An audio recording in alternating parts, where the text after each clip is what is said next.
सच्चा और विश्वास पक्का रहता है यदि हम लड़खड़ाते नहीं।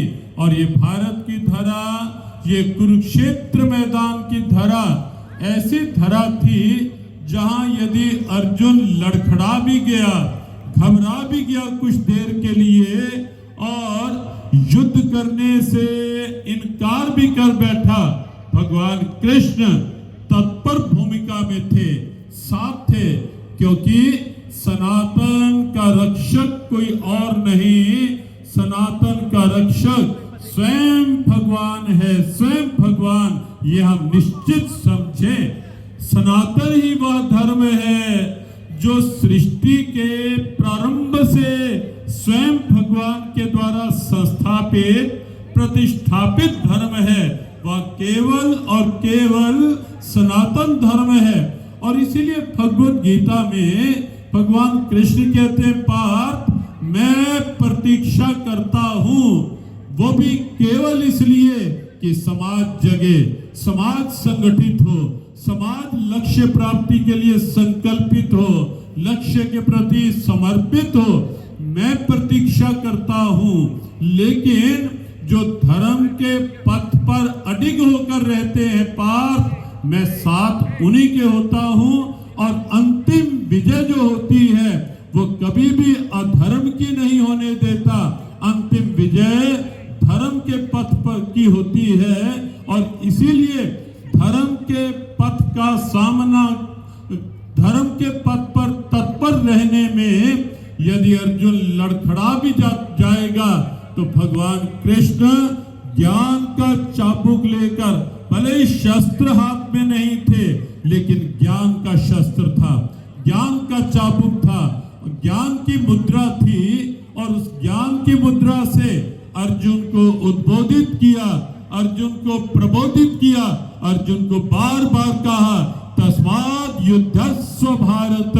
ऐ भारत की संतान, इस समय परिस्थिति वह है कि अधर्म चारों ओर से अपना प्रभाव बनाता और बढ़ाता दिखाई दे रहा है। इसलिए पार्थ युद्धस्व भारत, युद्ध के लिए तैयार हो।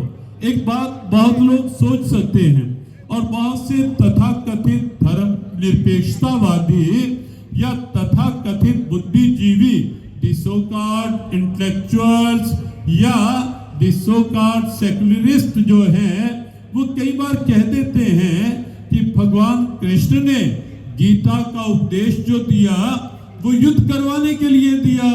ना उपदेश देते, अर्जुन ना तैयार होता तो संभवतः युद्ध ना होता, और युद्ध ना होता तो इतनी जान माल की हानि ना होती।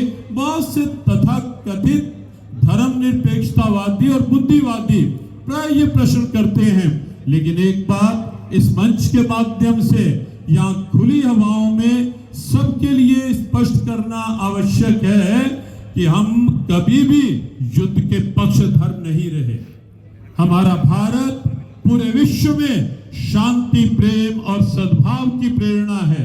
ये हम सब अच्छी प्रकार समझ सकते हैं कि प्राणियों में सद्भावना और विश्व का कल्याण यदि किसी ने मांगा है तो केवल हम सनातनियों ने मांगा है, केवल भारत ने मांगा है, किसी और ने कभी नहीं कहा।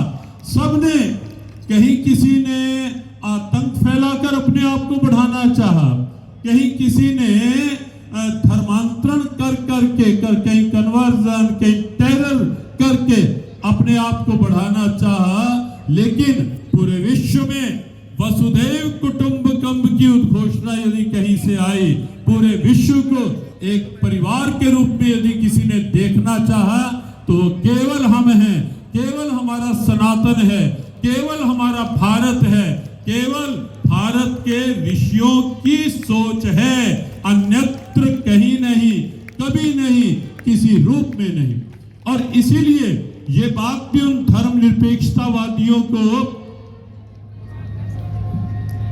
बहुत खुले रूप में समझनी चाहिए कि ये सनातन की जागृति का आह्वान है। एक साथ एक लक्ष्य गीता पाठ, ये सनातन की जागृति का आह्वान है। और सनातन की जागृति केवल मात्र बंगाल के लिए आवश्यक नहीं, केवल मात्र भारत के हिंदुओं के लिए आवश्यक नहीं, सनातन की जागृति और उसके प्रतिनिधि रूप में यह दिव्य आयोजन एक साथ एक लक्ष्य गीता पाठ वो इसलिए है, सनातन जगेगा तो पूरे विश्व में सद्भाव बढ़ाएगा, सनातन जगेगा तो पूरे विश्व को एक परिवार का आकार देगा। और यदि कहीं सनातन सो गया, यदि कहीं सनातन लुप्त हो गया और कोई और हावी हो गया, जैसे बांग्लादेश की स्थिति हम देख रहे हैं, कोई और हावी हो गया तो क्या होगा समझ सकते हैं आप। केवल अपनी जाति, अपना वर्ग, अपना मजहब, अपना रिलीजन वहीं तक। और इसीलिए ये आह्वान कि आओ हम सब गीता का उपदेश, बस्सार की बात, गीता का उपदेश केवल मात्र अर्जुन से युद्ध करवाने के लिए नहीं था। युद्ध उस समय की आवश्यकता थी क्योंकि युद्ध पांडवों की ओर से नहीं थोपका किया गया था।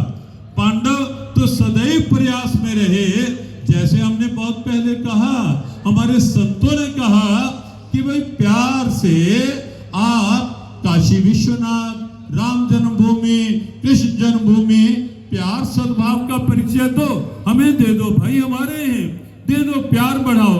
लेकिन प्यार अगर उनके हृदय में हो, रगों में हो, तो ही तो प्यार कहीं से निकालें, है ही नहीं, बात मार काट है। ऐसे ही भगवान कृष्ण ने कौरवों से कहा कि पांडवों को 5 गांव दे दो, उन्हें समझा लूंगा। युद्ध की नई सोच दुर्योधन, लेकिन दुर्योधनी सोच, अहंकारी सोच, हर धर्मी सोच जब बहुत हावी होती है, उस समय कोई विकल्प नहीं रह जाता। और इसीलिए उस समय युद्ध कौरवों की ओर से थोपा गया था। लेकिन हमें तो हम एक बने सेफ बने, वो निश्चित करना ही था। एक बनेंगे सेफ बनेंगे, इसलिए एक होकर आत्मरक्षा करनी थी या नहीं करनी थी? जल्दी बताओ, आत्मरक्षा करनी चाहिए थी या नहीं चाहिए थी? करनी चाहिए थी। स्वाभिमान जागृत रहना चाहिए या नहीं रहना चाहिए? जागृत रहना चाहिए। सनातन अस्मिता जागृत रहनी चाहिए या नहीं रहनी चाहिए? जागृत रहना चाहिए। इधर के बंधु सब, सनातन अस्मिता जागृत रहनी चाहिए या नहीं रहनी चाहिए? जागृत रहना चाहिए, निश्चित रहनी चाहिए। और उसके लिए भगवत गीता का उपदेश, जहां उस समय के अर्जुन के उस कर्तव्य को कि युद्ध के लिए तैयार हो पार्थ, कौरवों के अहंकार को समाप्त करना इस समय की आवश्यकता है।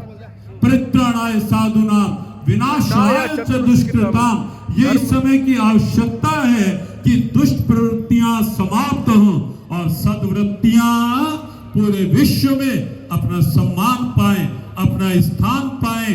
ये बहुत आवश्यक है। अर्जुन को जगाया, अर्जुन को चेताया, और केवल उस अर्जुन को नहीं, अर्जुन के निमित्त से हम सबको जगाने के लिए है गीता, हम सबको चेताने के लिए है गीता, हम सबको समझाने के लिए है गीता, और हम सबको हमारे कर्तव्य पथ की ओर उठाने के लिए है गीता, आगे बढ़ाने के लिए है गीता का ज्ञान। गीता के ज्ञान में आप देखेंगे समता है, सद्भावना है, समरसता है, जाति वर्ग वर्ण की सब दीवारें हटा करके गीता का ज्ञान, ये आह्वान है, हम एक बने, हम नेक बने। एक बार सब बोले, हम एक बने, एक बने, हम नेक बने, हम नेक बने। इधर पूज्य संतों से भी विनम्र निवेदन, हम एक बने, हम एक बने, हम नेक बने, हम नेक बने। और इधर के बंधु भगिनी से भी, हम एक बने, हम एक बने, हम नेक बने, हम नेक बने। ये निश्चित हमें करना है कि हमें जातियों की संकीर्णता में नहीं अटकना, स्थान की संकीर्णता में नहीं। हम सब सनातनी एक हैं और हमें सेफ रहने के लिए अपना एकत्व जगा करके अपनी अस्मिता को पूरे विश्व के समक्ष प्रस्तुत करना ही है। यह आयोजन एक साथ एक लक्ष्य गीता पाठ के रूप में जो यह आयोजित हुआ, स्तुत्य आयोजन है, वंदनीय आयोजन है। मार्ग शीर्ष का मास है, मासा नाम मार्ग शीर्ष। हम भगवान ने कहा महीनों में मार्ग शीर्ष में हूँ। पूर्णिमा की पावन पुण्य तिथि है और 3 दिन पूर्व ही श्री गीता जयंती का वह पर्व निकला था जब भगवान कृष्ण ने कुरुक्षेत्र के मैदान पर अर्जुन को निमित्त बनाकर विश्व के लिए, पूरी मानवता के लिए, हम सब के लिए गीता का उपदेश दिया था। फिर से यहाँ यह मैदान जो भले खाली मैदान है या होगा, लेकिन आज ये लग रहा है, दिख रहा है और आने वाले समय में यहाँ इस आयोजन की स्मृतियां, इस धरा, इस क्षेत्र, इस मैदान को निश्चित रूप से चिरस्थायी स्मृति के रूप में प्रस्तुत करती रहेंगी कि यह कुरुक्षेत्र का मैदान और फिर से यहाँ गूंजा है गीता ज्ञान, फिर से यहाँ गूंजा है ये दिव्य आह्वान। उसमें कुछ संकल्प हुए हैं। बांग्लादेशी अपने जो भाई बहन हैं जिन पर अत्याचार, मारकाट सब हो रहा है, मंदिर टूट रहे हैं, हम सब उसके लिए भी ओम की ध्वनि के साथ एक बार हाथ उठा करके अपनी सद्भावना, अपनी सहभागिता उनके साथ भी जोड़ेंगे जो बांग्लादेशी हमारे भाई बहन इस समय आहत हैं, पीड़ित हैं। एक बार ओम की ध्वनि के साथ ओम।